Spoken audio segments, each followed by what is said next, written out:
An unexpected discovery took place at one of America's most historic sites.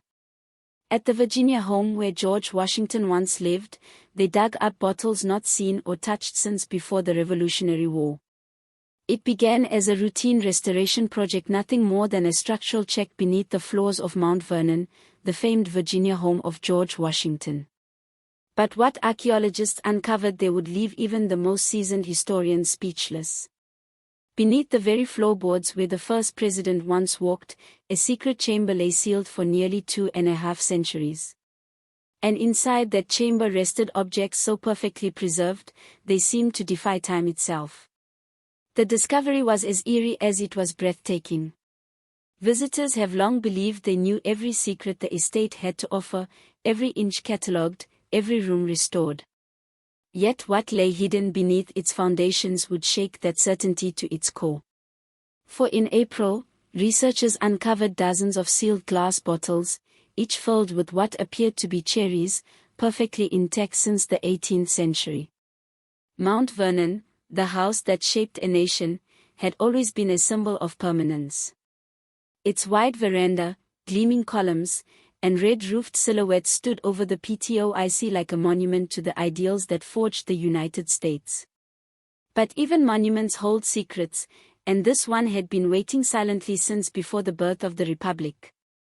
To understand why this find mattered, one must first understand the home itself. When George Washington inherited Mount Vernon from his half-brother, Lawrence, in 1754, it was a simple country house with 6 rooms. Yet Washington, the ambitious surveyor-turned-soldier, saw possibility. Over 40 years, he expanded it into a 21-room mansion, a vision of refinement and practicality, blending European influence with American ingenuity. He personally oversaw the design. He pored over architectural pattern books from Britain and directed craftsmen with precise sketches and measurements. He ordered the wood siding painted with sanded pigment to resemble stone, a clever illusion that spoke to both thrift and taste. Every element was deliberate: the breezy central hall, the twin wings, the rooftop cup catching light from the river. Mount Vernon grew as Washington's destiny unfolded. It became not just a home but a living reflection of his ideals: discipline, order, and independence. Letters from the 1760s and 1770s show him managing crop rotations one moment and military preparations the next. He viewed the estate as both a retreat and a model for the new nation he was helping to build. Yet Mount Vernon was never only about Washington. Its grandeur rested upon the labor of hundreds of enslaved men, women, and children who built its walls, tended its fields, and cooked its meals. Their hands shaped every corner of the property. Their stories, often lost in the shadows, are now resurfacing through archaeology, through shards of pottery, beads, and tools that tell of lives lived in quiet endurance. To historians, the estate offers a complete portrait of early America. It reveals not just one man's taste but a nation's contradictions: freedom and bondage, wealth and toil, progress and pain intertwined. And still, after centuries of study, Mount Vernon was thought to have yielded all its secrets. When Washington died in 1799, the estate became a site of pilgrimage. Visitors arrived by boat and carriage, eager to stand where the first president had lived and to pay respects at his tomb. But over the next 50 years, the estate fell into ruin. The Washington family could no longer maintain it: plaster peeled, beams sagged, and tourists chipped pieces from walls as souvenirs. It might have been lost entirely if not for a woman named Pamela Cunningham. In 1853, while traveling on the PTOAC, she saw Mount Vernon in decay and wrote a passionate plea urging the women of America to save it. Her call sparked a movement. Within years, she founded the Mount Vernon Ladies Association, the first organization of its kind, led entirely by women at a time when women held little public power. Their determination was unstoppable. They raised money from across the divided nation, North and South alike. And in 1858, they bought Mount Vernon outright. Through war and peace, they restored the home piece by piece, establishing America's preservation movement and ensuring that Washington's legacy would endure. By the 20th century, Mount Vernon was not merely preserved, but meticulously documented. Every nail, brick, and beam was catalogued. Archaeology became a constant companion to restoration, ensuring every decision honored authenticity. Decades of excavation revealed ceramics, tools, and traces of daily life from the 18th century, but nothing to prepare them for what 2024 would bring. That year, engineers began a structural revitalization of the mansion's foundation. Tests revealed areas of soil instability, requiring excavation beneath the east wing, sections untouched for generations. Archaeologists joined the work, carefully removing layers of compacted earth with hand tools and brushes. They expected debris from past repairs, nothing more. But then anomalies began to appear. Hard soil patterns suggested walls below the known foundation. Further probing revealed a cavity sealed, symmetrical, and undisturbed. When the first small opening was made, a rush of cool air emerged, carrying the scent of damp stone. Flashlights pierced the darkness to reveal an intact underground chamber. The team stood frozen. It wasn't on any blueprint or record. The cellar was roughly 12 feet across, its walls made of early handmade brick. The floor was packed earth, still firm. Along one side, a shallow trench lined with sand held rows of upright glass bottles, 35 of them in total, each sealed with wax and perfectly preserved. For a moment, time itself seemed to pause. The archaeologists, seasoned and cautious, knew what they were seeing was extraordinary. Intact 18th-century glass bottles were rare. Sealed ones were almost unheard of. Within hours, the chamber was secured, humidity controlled, and the bottles photographed in situ before removal. The following morning, under strict conservation protocols, the bottles were transported to Mount Vernon's archaeology lab. Even before testing began, faint shapes were visible through the glass, dark liquid, fragments of stems, and something round and pale suspended inside. It looked like fruit.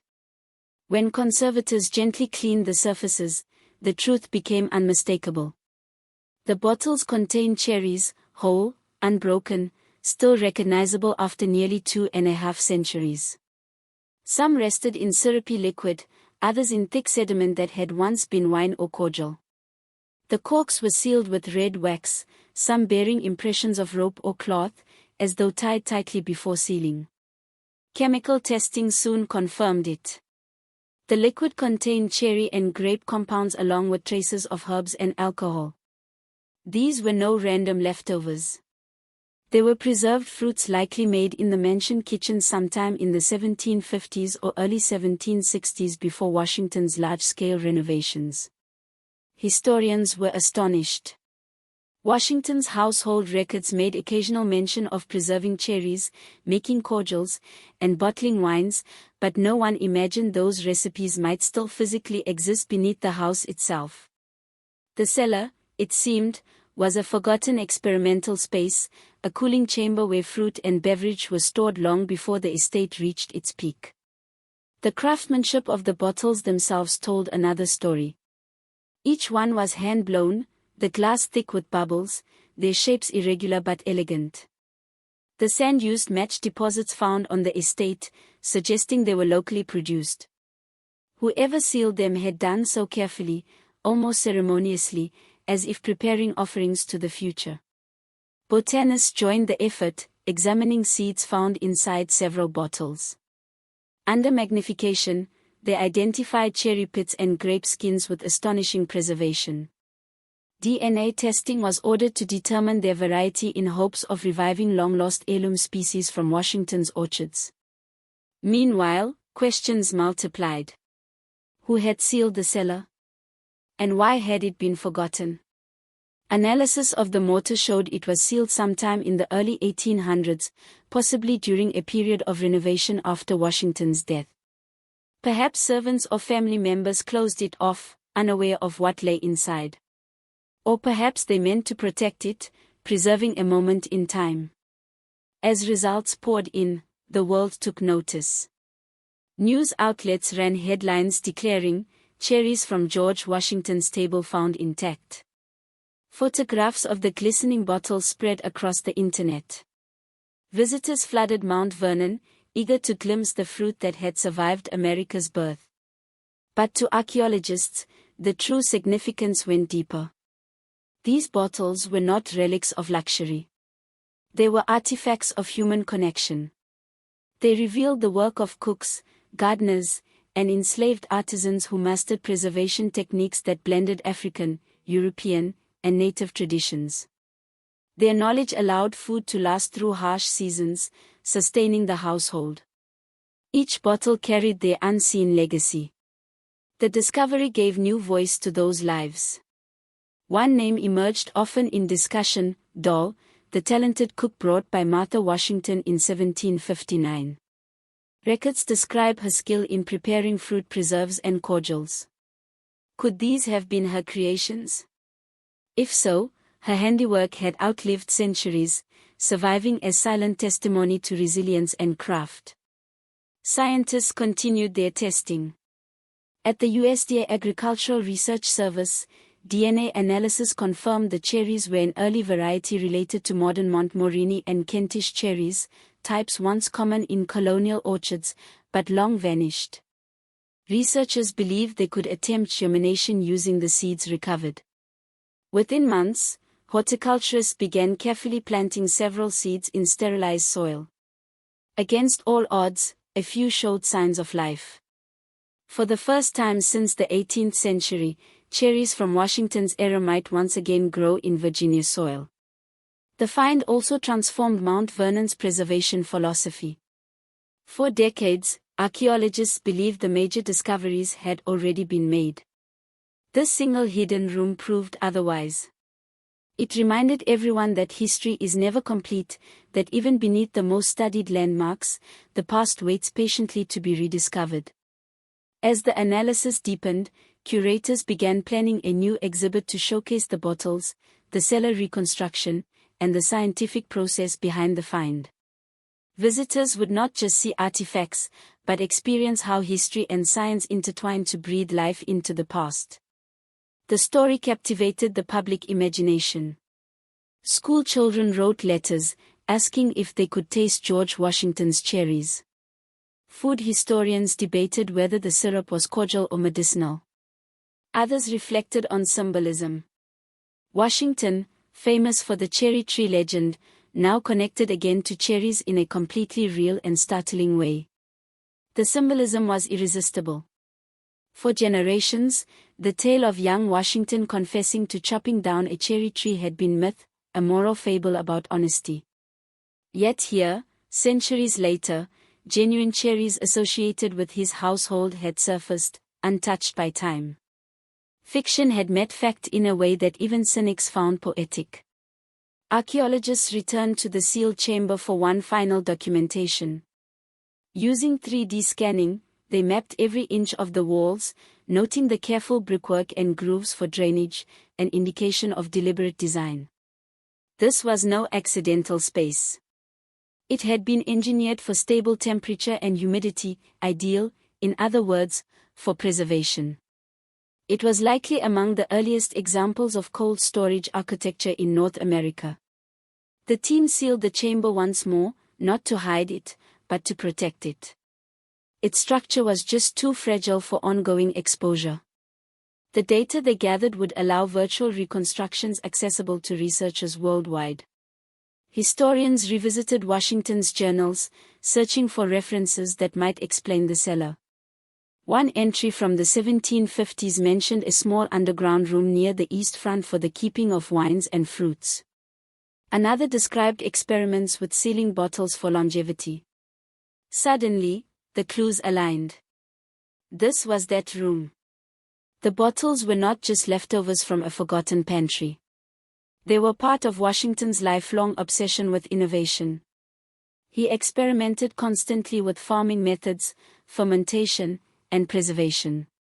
He corresponded with agriculturalists in Britain and Europe, seeking to refine techniques suited for American conditions. The hidden cellar had been his laboratory. Modern scientists found inspiration in his curiosity. The collaboration between Mount Vernon and the USDA became a case study in how archaeology and biology intersect. The cherry DNA work provided insight into how climate, soil, and selective breeding had shaped fruit varieties over the centuries. The rediscovery also reignited discussion about those who worked under Washington's direction. Many enslaved gardeners and craftsmen had brought generational knowledge of planting and preserving from Africa and the Caribbean.